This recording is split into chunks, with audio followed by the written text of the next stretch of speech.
It's our first panel, from Barley to beer, especially for Jane. Is she in the room? Jane Kelsby? No, not at the moment. She's going to miss it. The economics of sustainable farming. We've got 45 minutes. I think that was worth doing, even though we took a few. But geez, didn't you just erupt? It is the rich stuff, isn't it, when we gather like this? So we'll get a good lunch break after this. We are going to have 7 to 8 minutes max per each of our guests here on stage. I am going to be the timekeeper for this one. So you'll hear the little, almost sounded like a cowbell, didn't it? At 2 minutes and 1 minute in your time slot, if you go that far. Then if everyone obeys the rules, we've got about 15 minutes, maybe a tad more, to sit down and have a chat together. So I'm going to introduce them just before they speak, so have a fresh idea in your mind about who you're listening to. First guest is going to lead us off, and that's Brad at the top, who's going to come to the lectern. He's a senior economist at Deeperd, Brad Plunkett, where he's worked for 27 years. His PhD research and mainstay of his professional career has centred on the value that farmers create via self-owned businesses such as co-ops. In recent years, Brad's delved into how farmers organise themselves, formally and informally, to develop knowledge, practices and value, particularly around resource management and associated cost reductions.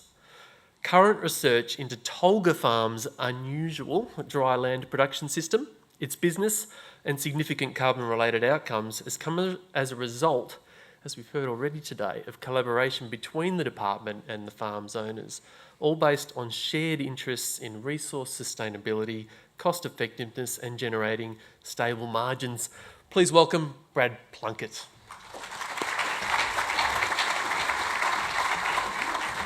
Good afternoon.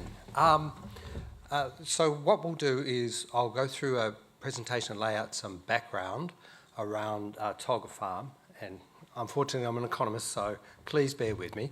And Mal will finish off with some explanation around Rocky Ridge. Then we'll have a beginning of a discussion on how these two managed to pull these things together, and then to really try and break it up, what we would like is some questions from the floor.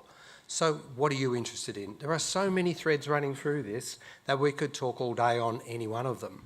So I'm hoping that it will spark some interest, and of particular things that are of interest to you, please provide us some feedback. I would have really liked at the moment to have this photograph sitting next to a can that we saw last night of a prototype of beer, which is called Coolen Lager. And it has on it tin horses and other paraphernalia that indicate the vibrancy of Coolen as a community. Every year out there they run a bush races, and Brendon describes it as the community's Lamington Drive. It's where they go and raise money for their local community infrastructure. And Coolen, if you've been there, a little tiny place, has an amazing amount of really good infrastructure. The community put it together themselves. They even own the local pub.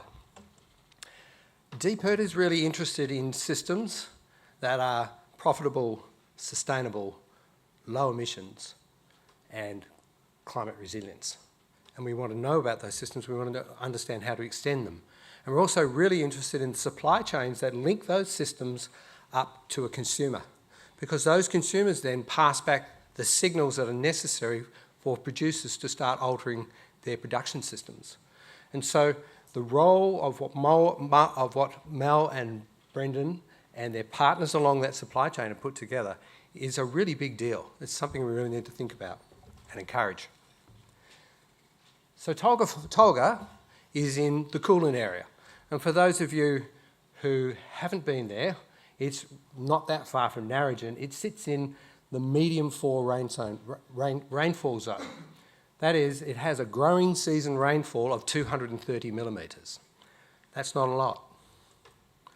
It's also, this second map, in relation to where it sits, is roughly halfway between Coolen and Lake Grace. Now, for those of you who know some of that country, that's frost country. That's really bad frost country. So that straight away helps to drive your production choices that you have. It's also sitting on the top of a ridge between a number of ancient soil drainage systems. So therefore, because it's up the ridge, it has less of a salt burden than a lot of other places further down those profiles.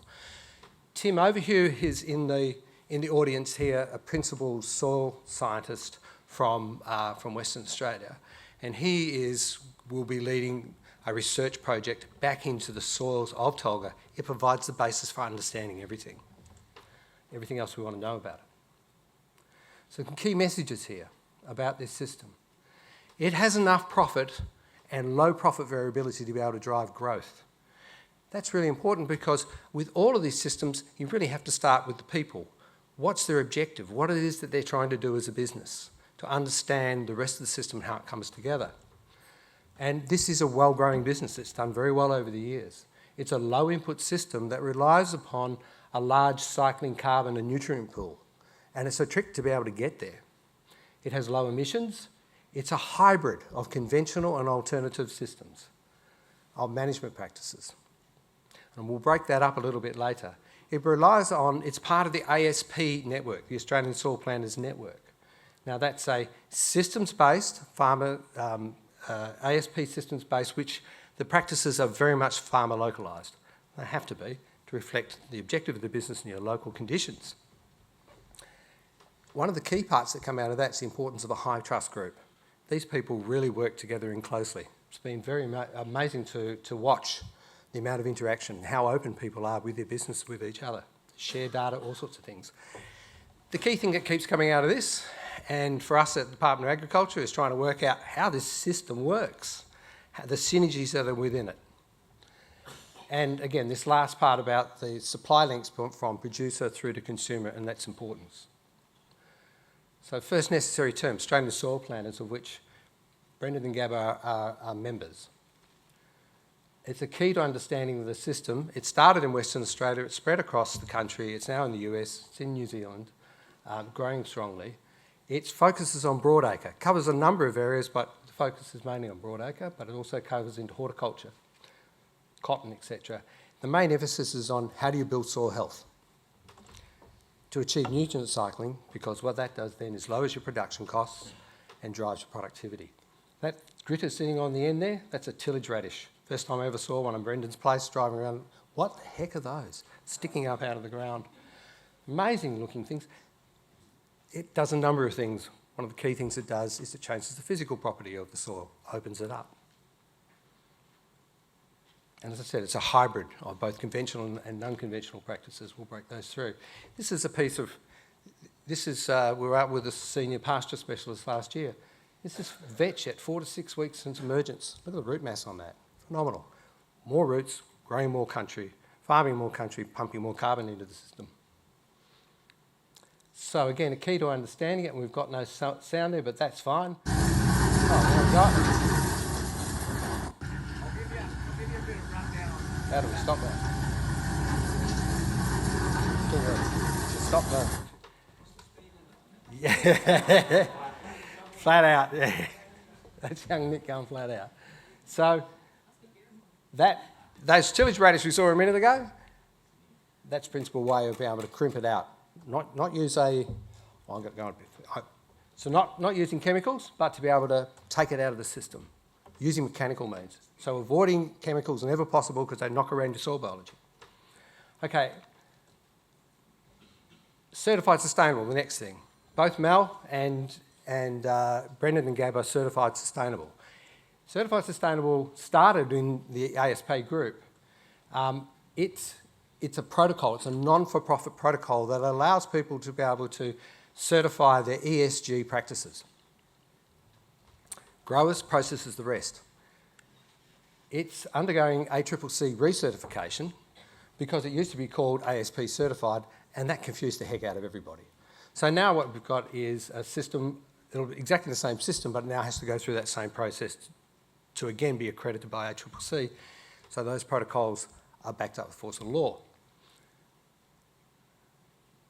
In the eastern states, there are a lot of certified producers over there because they have much larger markets, and that means that you're able to find those market segments and have scale to be able to find a route to the market. In Western Australia, there's only one, and that's Brendon. It's a very small market, very difficult to do. We produce lots of goodies, but we send them all off seas as bulk commodities. How do we find our route to market? Big question. Rocky Ridge is also a certified sustainable producer. So now an overview of the Tolga system. Background, it's a 5,200 hectare farm. The average in that area is 3,300. And its objective is sustainable intergenerational farming. That tells you a lot then about what this business is doing, where it's trying to head to. When you have that objective, you have a long time horizon. You're a patient, it's this very patient capital. It's a mixed livestock system. And its major risk traditionally was frost. Its big risk now is when it pulls on a new piece of land and wants to transition it into becoming a low input, biologically nutrient cycling system, how do you do it in such a way so as not to crash your production? How do you step it through, step by step, so that you build up the biology, but at the same time don't have a big fall in your production, because the business still has to be profitable. And the other thing to stress, the net carbon on this, there is evidence of high soil organic carbon, around possibly up to 40% higher than the district average, and it's low emissions. A friend in the consulting industry says that in his experience, similar to cropping mixed systems like this, it's probably a half to a third overall of those systems. So high livestock performance is a really big noticeable feature here. And I'd just like you to look at the growing season rainfall in the brackets there. Very wet and very dry. We spanned all three. And yet the turn-off from this was consistent. Those rates of growth on those animals is a feedlot performance out of the paddock. We're not sure how that happens. That's an incredible outcome. So we have modelled two systems, an old system and a new system. Now the old system consisted of 50-50 livestock and clover. 50-50 livestock, clover and crops. Note the barley and oats. No wheat in this system. It's too high a risk for frost. An average cropping performance of around 2 tonnes. 24 units of nitrogen. That's how much is being put on in those transitioning paddocks. And it eventually gets down to 8. The locals in that area use around about 40 units plus more. This system has to step down into a much more biologically active one. It also uses a lot less chemicals and very simple chemicals. The new system, which is where it's getting to now, is 65% livestock, much improved yields, because now you've got double rotations going on. This exactly fits with the research that DPIRD has done on high legume embodied systems in Western Australia. And from 2023, it uses only 6 units of nitrogen. That's tiny for this area of the world. In very, very low CEC soils. It's hard to stress just how poor the soils are in Western Australia. That's a big outcome. So to understand how we put that together, very quickly I'm going to go through this. What DPIRD did was build a biophysical model. What we did was we took the historical prices and seasons, we took the paddock history, and we set it over a period, and we modelled out alternative farm systems. And into that we can also incorporate the emissions systems measurements that the University of Melbourne does, which is based on the national accounts inventory. And we do it like this. We start with the potential yield, and then we apply all the constraints that will result in a final yield. So we need to know the paddock history. So we go right back and we look at the rotations, we look at the disease, we look at all these factors, the amount of waterlogging, the physical and chemical structure of that soil to end up with the final yield. And then what we do is we build in the livestock and we make it a system. So the interactions between the two. And we end up with a steady state model. And what that does is it takes the noise out of the trading between years, the different sorts of income, all those sorts of things. Now, remember, Tolga and Wouse have worked together very closely, and we've had open access to all the farm's data. And when we go back and we check with their budgets, we're very close. So we're confident this has been pretty accurate. Now, the results, the economic results. There's a couple of things here that really stand out. The first thing is, in the old system, compared to the new system, compared to the Plan Farm benchmark, which is really it's a median. So Plan Farm is a very large consulting group, and the median of that outcome is probably above industry average, so it's a good profitability. But look at the variance, the C, E and GM, and in other words, the amount of profit variability. It's really low. It's right up there with the top 25. Now this is between 2007 and 2021. So this incorporates all that time where all this new system has been developed, where you're bringing land in and transferring it over to a much more biologically active low input system. Same outcome then with the EBITDA, similar sort of result. Now when we bring it back from 2015 to 2021, over 7 years, much more reflective of more recent conditions. What's happened in that time? Price of inputs have gone up dramatically. Livestock's come in at a much higher level. And we see that the profitability of this new system, even the old one, stacks up very well against the plant farm benchmark. But look at the drop in variability. That means stable cash flow. That's a really important thing in a highly variable system. Same thing here. To compare the emissions of this system, there's the range in the industry compared to the old and the new system in barley, oats and sheep. You'll notice they're all on the low end. When we take away the range and we look at the weighted average, look where Tolga Farm sits right at the bottom there. So it's a really low emission system.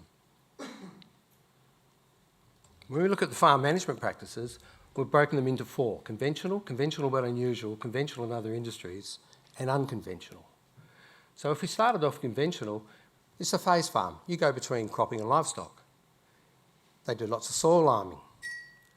They do a selective use of synthetic fertilisers and herbicides, and minimum tillage. Wow, this is a conventional system. It is on the surface. It looks like a 1980s system. Then you dig a little bit further, and we see the livestock proportion. In this rainfall area, the more livestock you have, the less profit you make, not in this system. The genetic performance is astounding, but that only happens when you've got very, very adequate nutrition, which this system is able to provide. The livestock infrastructure is really good. I mean, really good. The soil line volumes are quite amazing. We've got to get the chemistry into scratch. The crop selection is unusual. The crop grazing, again, it's practiced, but not on scale like this. And pasture is treated like a crop. This isn't just the afterthought. We really, really focus on the pasture here to make sure that it works really well. Conventional in other industries, but you don't often see it. Sap testing. How do we know where we're going with this? Test the sap. That will tell you then what you need to be able to do from remediation. Foliar spraying. A giant mister on pastures with traces, and particularly calcium. Calcium is one of these themes that just keep coming through on the system all the time. How do you get calcium into the system? Dairy, that's common for silage. It's here. Horticulture, use kelp. It's a big feature of this system as well. Now, the unconventional practices. There's no insecticide spray. Place is covered in lacewings. A researcher and I jumped one of the fences when we were leaving one day and went to have a look to see what we could see as far as disease and what have you. Well, disease had already been noted. There's virtually nothing in the paddocks, but there's a tiny amount of lucerne flea, and that was it. These are really clean, and yet there's no insecticide sprays. The system's working really well. Only reactive fungicide sprays. If we have to use it, we really will, but boy, we're really reluctant to do so. No residue chemicals, no groups B and N. So anything which will stick around and knock around your soil biology, it goes. A crimp roller, which sits with the next bit, it's plant nutrition sprays. Capeweed is controlled not by putting glyphosate on it, but by putting a liquid feed package so the sheep want to eat it and they thrive. Tillage radish, soil compaction, that again, an unusual practice. And in most places, if you're doing confined feeding, you're doing it to maintain sheep and bring them up. This one is, in this case, it was to reduce the body score so that they didn't have problems at lambing. They already had heaps of cover on them. Liquids. Everywhere you look in this system, there's lots and lots of liquids. So, banded C8, calcium at seeding, calcium throughout the system, use of, for instance, and these are all examples of sulphate of ammonium. Note the form of nitrogen that's being used. No, not urea, but a low volatilization form of nitrogen, which the bugs can use well. So the key to understanding this and we've got a lot of research to do and so many points around this, is what are the system synergies that run through it. I hope I've done a reasonable job of presenting the system. Mel, it's over to Mel, please. Thanks, Brad. Now, Mel Holland co-founded Rocky Ridge Brewing Company in 2017 with her partner Hamish. Is he around? No. No.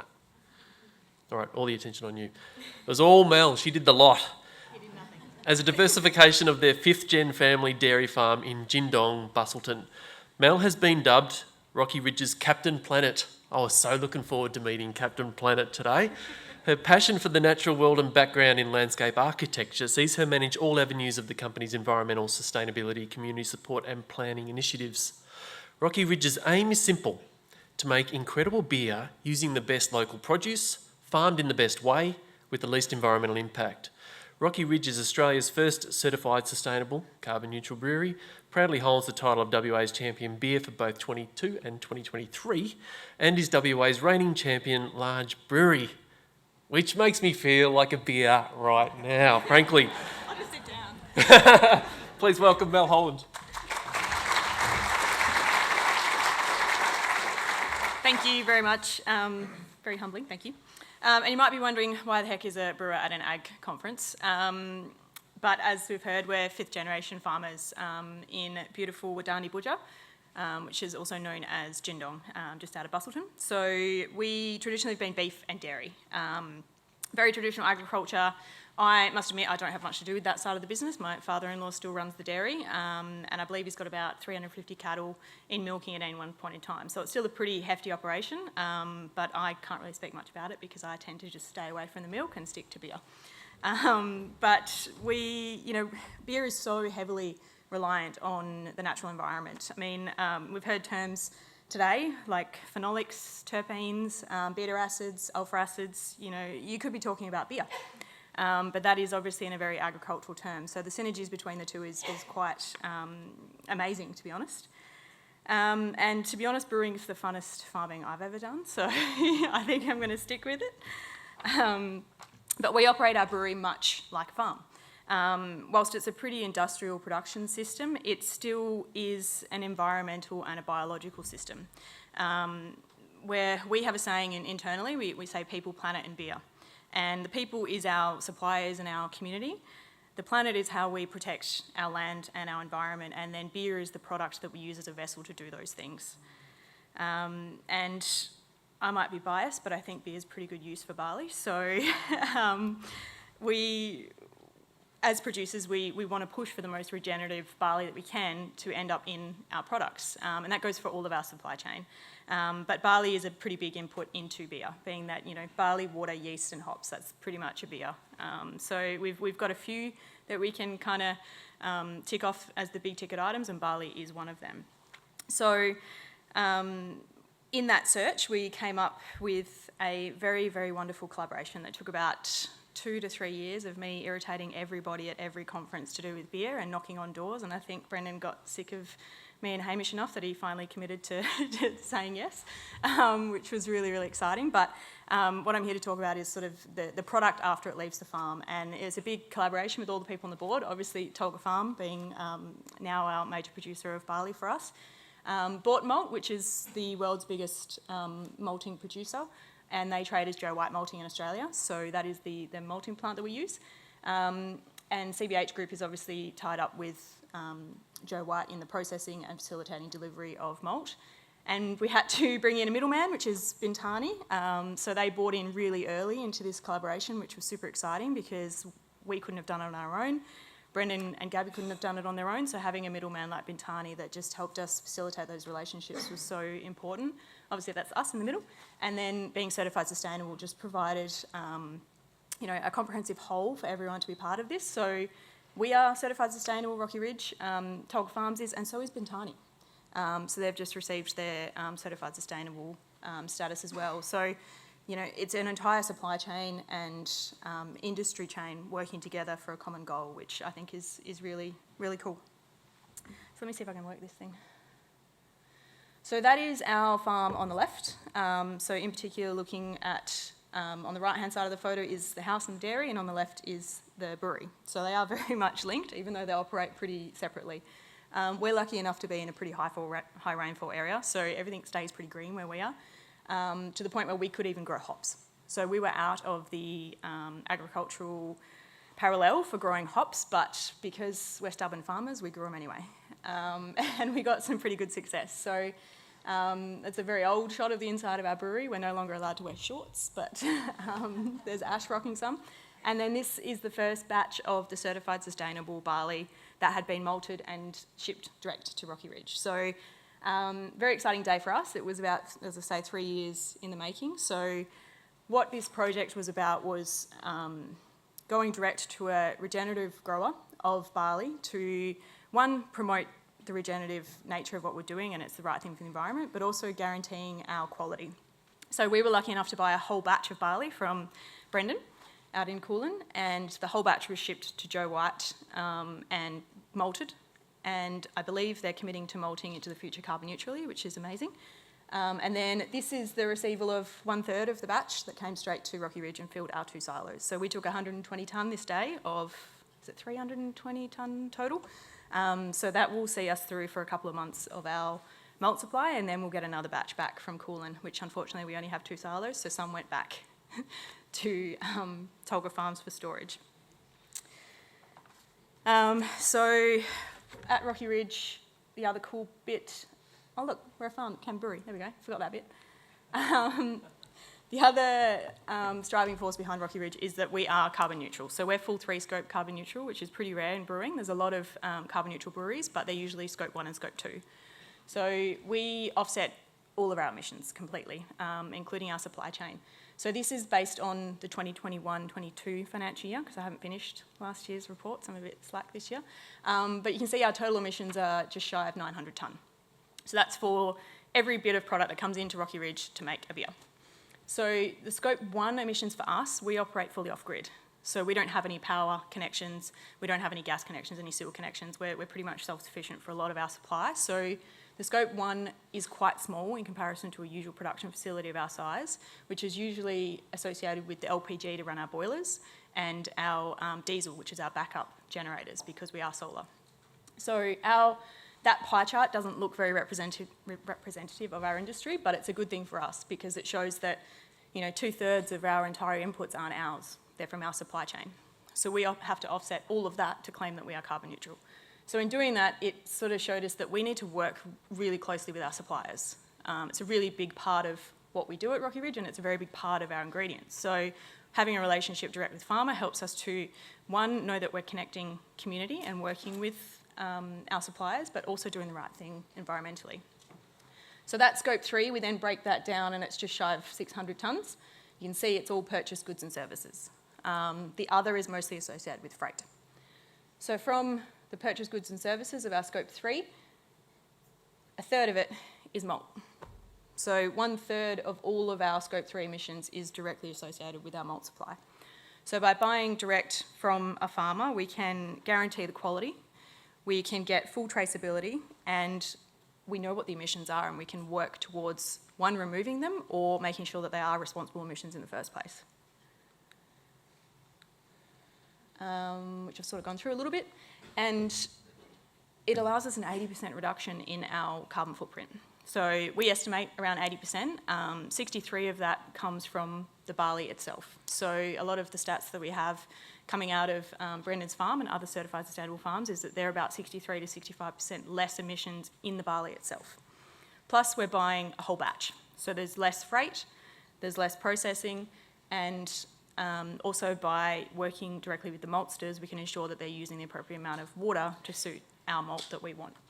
So it's an entire supply chain that's working towards producing great beer, hopefully.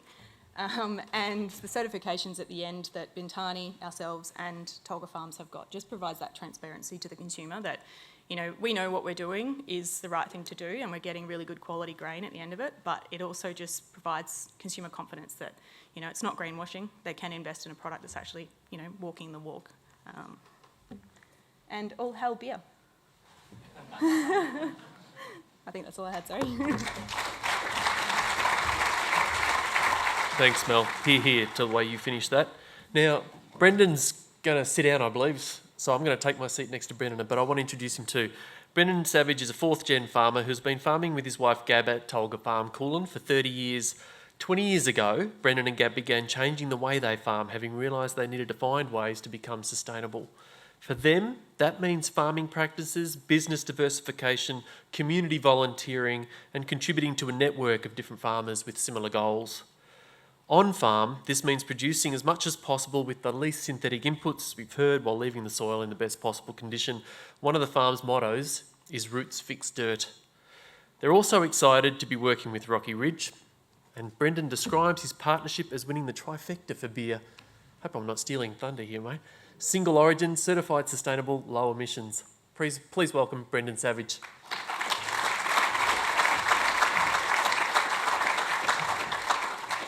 Brendon, if I might ask, how important was it to get this supply chain organised? What does it mean to you and to Gab to have certified sustainable beer out the other end after all the work you've done to put this system together?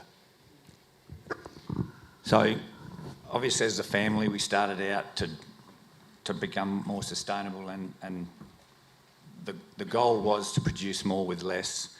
So, the first steps was to remove urea from the equation and to grow more roots, produce soil carbon, labile carbon in particular at the time, so that we could recycle nutrition and grow plants more cheaply and take some risk out of the situation. So, I get a bit bored and take on a new project every year, and Gab gets driven absolutely crazy by it. So several years ago, I've been involved with Certified Sustainable, or Southern Cross Exports as it was called in its early days, in its infancy. And we built a supply chain on the east coast for artisan baking market, and in Western Australia it was quite difficult, and I decided to prove a point and started knocking on doors, and got kicked back a fair few times, but through a mutual friend, we were introduced to Hamish and Mel, and it was very exciting, and it just became another love. I enjoy beer. Many of my friends enjoy beer, and to produce something that comes off your own farm is quite satisfactory. And I suppose it was a personal goal. My wife supported me immensely with building a brand, so she used Tolga Farm on Instagram, and we got it trademarked. And the process is quite lengthy, and it's extremely difficult to set up the supply chain. But with the help of CBH and Bought Malt, and Hamish and Mel probably were lucky enough, things just sort of worked themselves out when they were on brew conferences around the world and ran into the right people. But, there was roadblock after roadblock, and COVID stopped us a lot. So to finally get to the stage where yesterday Hamish sent us a prototype of our farm logo on a beer can was fairly emotional. So, yeah, happy days, Brad.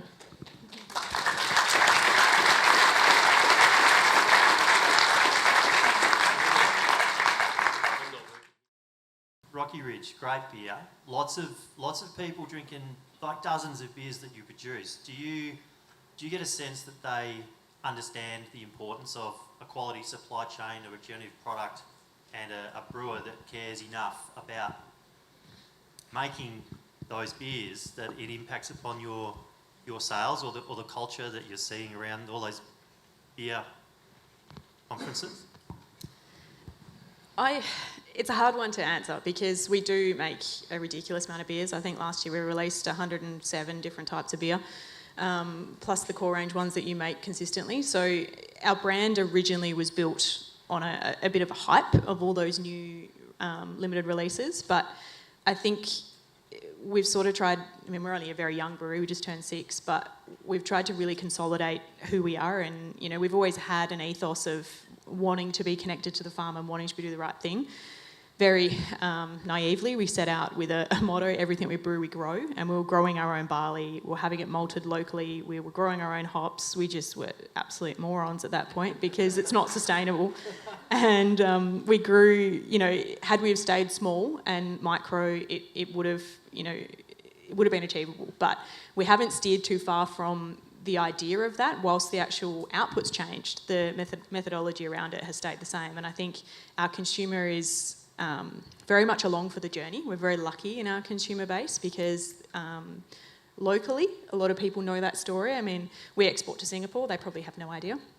We're pretty terrible at branding it, and I think brewing as a whole is considered a fairly sustainable industry. So there is a reasonable amount of greenwashing in our industry. So we sort of try to steer away from labelling anything on the cans. We'd rather just walk the walk than talk the talk. So I hope that our consumer knows what we're doing, but we tend to just push through and do what's right and make that decision for our people and our product.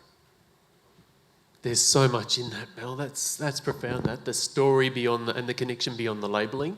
That's a huge point, I reckon.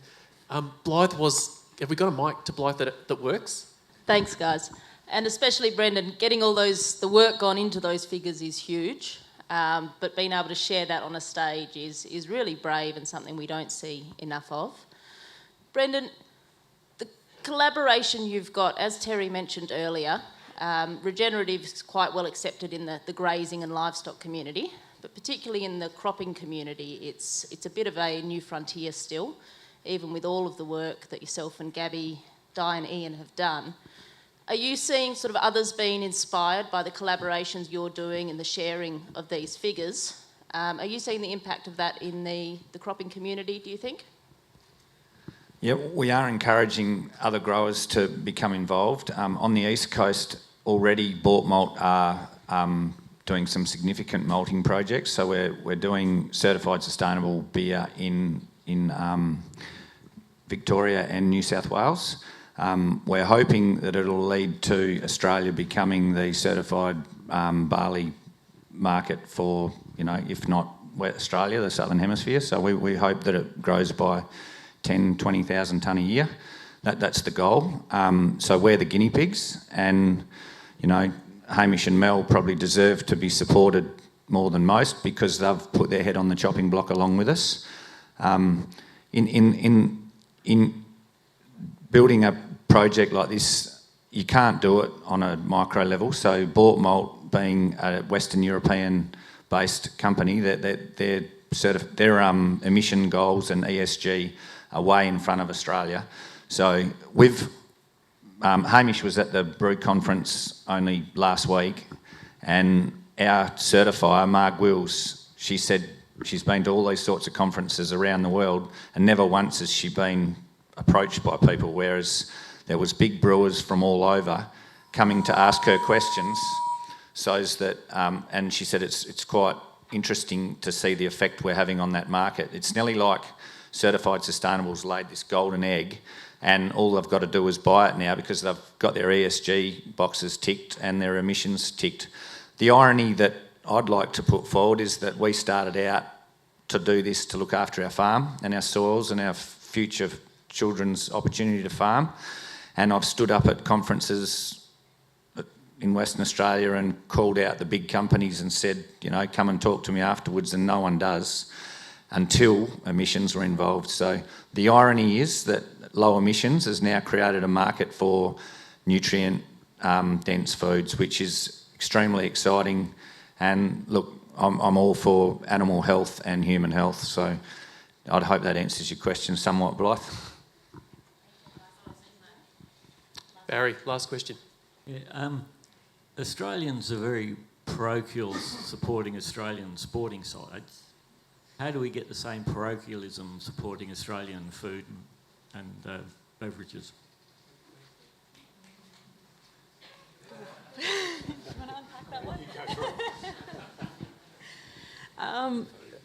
Yeah, good food, good beer, and I can't sit up here and advocate for the nutritional value of beer. But there was a story that I saw on the news yesterday saying it's better for your gut than a Yakult, so we'll go with that. Unverified. But I think it's, alcohol traditionally is very regulated, and it should be. But I think there's a strong connection to having a beer with your mates, and I think that's something that we need to kind of go back to that, you know, beer has become more of a niche product in the craft brewing sort of sector. Our beers are pretty expensive, I'll openly say that. We're not a mass-produced, mass-volume consumption alcohol company. That's not what we're about. We're about, you know, really good quality inputs that are doing the right thing. And as I said before, it's, you know, beer for us is a vessel for doing good. Whether that's community support, I've completely lost count of how many sporting clubs we sponsor, and we started off trying to sponsor children's sports in the regions because I think that's so important. But unfortunately, being alcohol, we can only sponsor adult teams now. Because of new laws that come in. So we're constantly up against some barriers like that sort of thing. So I think, you know, supporting your local small producer, whether that's someone who makes beer, someone who makes wine, you know, a bakery, we've seen a few of them up, or if it's just a direct to producer milk or meat, or, you know, we need to cut out this mass consumption, and I think that will bring back the connection back to, I guess, the more Australian story. And I don't know if I've answered that, but in a way that it's, you know, it's more about the people and the artisan products than it is, you know, Forex sponsoring sport. If I may just add a tiny bit to that, like being 53, you know, we've been reading the paper for 30, 35 years, and the words biological and sustainable over the years have been prostituted to a massive extent. Greenwashing is out of control, and the corporates are out there to profit from it. So, you know, many of the people in the room, and ourselves included, have done it. Our goal has been to produce healthier soils and nutrient-dense food. But to take that to a level that you're actually credible, we had to build certified sustainable, and that was derived from a group of 50-odd farmers that were doing a around Australia tour. And before we finished, we left the Brisbane airport in excess of 10 years ago, and we committed to put in $1 million to build the label, and it wasn't certified sustainable at the time. It's morphed into that because of, you know, branding and making it look right. But to educate the consumer, you've got to have something that's credible, and it's got to be certified, and hence that's how we got to this stage. It's a bloody brilliant story. It's been a pleasure to get to meet you guys and learn about it. Thanks very much for sharing it. Would you please thank our guests, Brendon Savage, Brad Plunkett, Mel Holland. You guys can take this.